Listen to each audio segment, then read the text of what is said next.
If you sit with a fire long enough, it will teach you things about yourself that you didn't expect to learn. So for all the years I've been sitting by the fire, it's taught me a few things about the ego. And the thing about the ego is we all have one. A good ego, a highly functioning ego, helps us to navigate this three-dimensional reality, this time-space.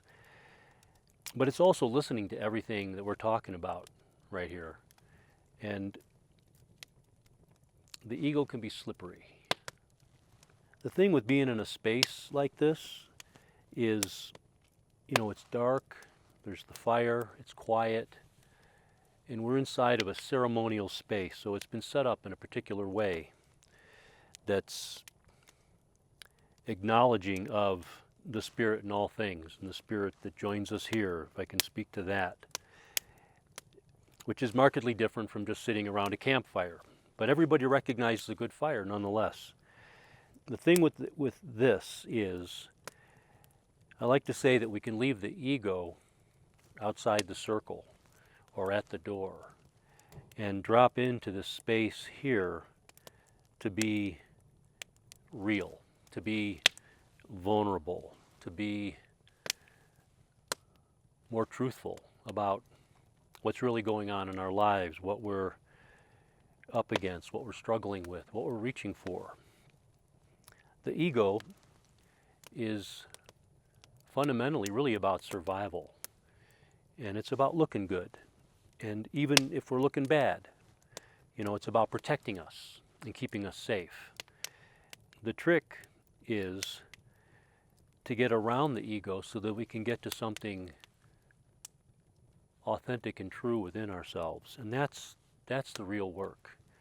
And while the ego may resist, it can eventually be brought more in line with and more in service to what's highest and best within us. Bringing the ego in service to the spirit is how I like to say it. And that takes some work. One of the questions I often get is, how do you tell the difference between the ego and that internal voice, or your inner voice? And that is the work, to be able to discern when it's the ego talking, which it's often talking because it has a lot to say, but also being able to develop the capacity to listen for that still small voice within, to listen for that feeling sense. Maybe it's not a voice, but it's an internal sense of knowing and attuning to that. It's a process of attunement, really tuning in, calibrating, adjusting the dial to that station and knowing when we're on it. So, in a real world sense, it's kind of like this. We're having this conversation, and then I can come down over here and say, now the ego is listening to everything we're saying, just so we know, and then come back to this conversation here.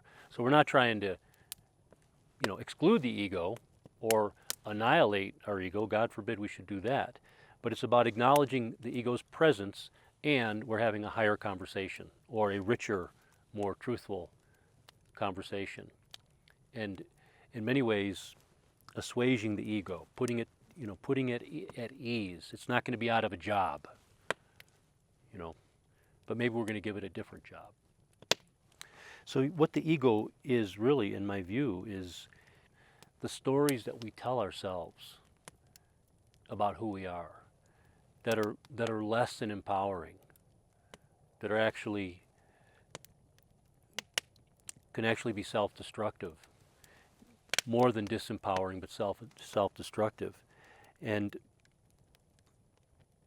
getting past the story to see a deeper truth. And it's not enough for me to tell you that you're a good person or a loving person or a gifted human being, but to get the conversation to a place to see where you have gifts, you have goodness and light in you, and to put the story aside, to give the story a rest, to actually get real about what the story is and not pull any punches about it.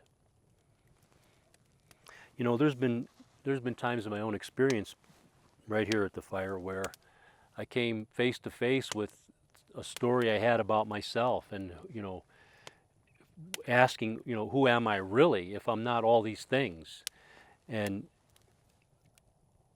what I've built my life around, and and literally being able to observe the constructs of my own life, family, practice, community, and then who am I in the matter, and oftentimes holding myself as smaller than or less than I am, and having a story to go with that. Well, how I grew up, or how my dad was, or how my mom was, and the neighborhood I grew up in that caused me to have a diminished perspective on myself, and to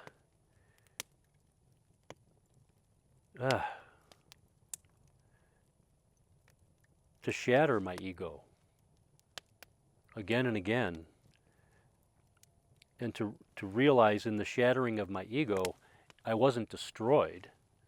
I just shattered a story about who I thought I was that was less than loving and less than who I really am in the highest sense, and being able to reconstitute myself and come back to, yes, this is who I am, really. And everything else was just a story I made up. And yes, there's the construct of my life, but I can see where the light is in my creations of my own life, and where the shadows are that need to be addressed, which is where the ego lives, is in the shadow. So what happens to the ego in a sacred space like this around a fire is, it's very interesting, and I think nature helps. We're grounded on the earth. We're grounded on sitting on the rocks and tree stumps, and the light's low, and there's almost like an increased capacity to come out honestly, and the ego sort of quiets.